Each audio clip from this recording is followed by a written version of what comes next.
देखिए, अभी जो भीषण गर्मी पड़ रही है, ये तो बिल्कुल महामारी का रूप ले रही है, अकाल का रूप ले रही है।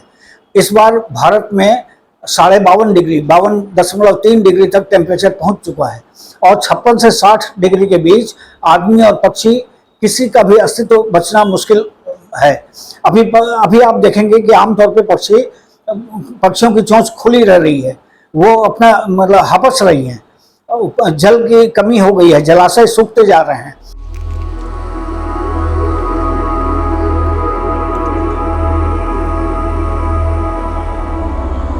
ऐसे में पक्षियों और आदमी दोनों का बचना मुश्किल है। जब जलाशय ही सूख जाएंगे तो हमें न तो पीने के लिए भूमिगत जल मिलेगा, न हमें वनस्पतियां मिलेगी, न हमारे पक्षी रहेंगे, न जानवर रहेंगे, अंततः हम भी नहीं रहेंगे।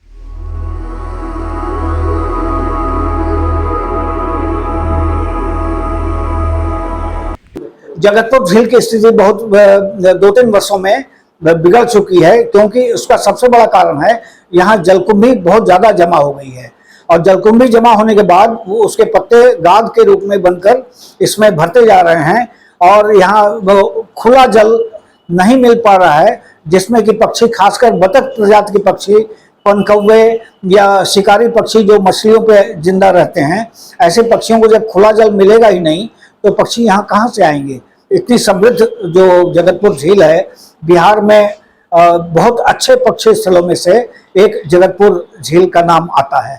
ये एक बात बता दूं कि इसकी इसी विविधता और अद्भुत स्वरूप को देखकर 2022 में नेशनल बायोडायवर्सिटी अथॉरिटी ने मेरे प्रयास से जगतपुर झील को ओएससीएम साइट में शामिल किया है।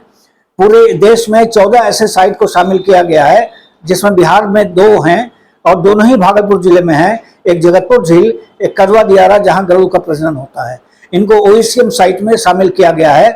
तो सरकार को ने जब एक तरफ तो इसके महत्व को स्वीकार कर रही है, उसको ध्यान देना चाहिए। विशेष रूप से जब बरसात में बाढ़ का पानी घटने लगे, उस समय जलकुंभी को यहाँ से अगर समेट दिया जाए, इसको निराकरण किया जाए, तो यहाँ वापस इस जाड़े में हजारों हजार पक्षी फिर से देखने को मिल जाएंगे। ये मेरा पूरा यकीन है।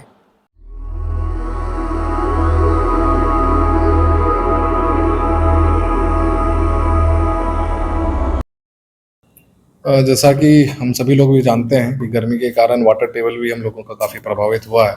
उसी के आलोक में हम लोग जल जीवन हरियाली मिशन के तहत कई अवयव में काम करते हैं। सबसे जैसे इम्पोर्टेंट रहता है हम लोगों का कि तालाबों का जीर्णोद्धार करना। तो करीबन अराउंड मनरेगा के तहत हम लोगों ने 600 से 700 तालाबों का जीर्णोद्धार पूरे जिले में करवाया है। उसके साथ साथ भी अभी आचार संहिता के हटने के बावजूद हम लोगों ने नए स्कीम्स भी लिए हैं, जिसके तहत मनरेगा के अंतर्गत कार्य कराया जा रहा है।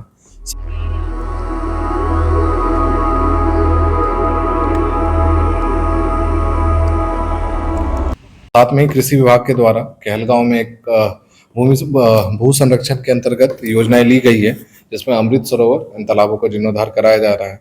साथ में ही जो माइनर इरिगेशन डिपार्टमेंट है, उनके द्वारा भी अराउंड 28 नई योजनाओं का लोगों ने DPR तैयार किया है और विभाग को भेजा गया है, जिसकी स्वीकृति के बाद वहाँ पे भी काम चालू किया जाएगा।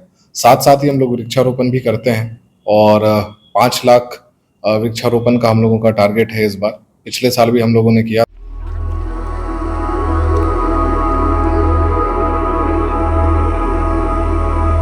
पानी को लेकर के हम लोग पूरी टीम बनाए थे पंचायत सचिव और PRS के माध्यम से कि जितने भी चापाकल जो मरम्मती योग्य यहाँ खराब है, उनका सर्वे भी हम लोगों ने करवाया है।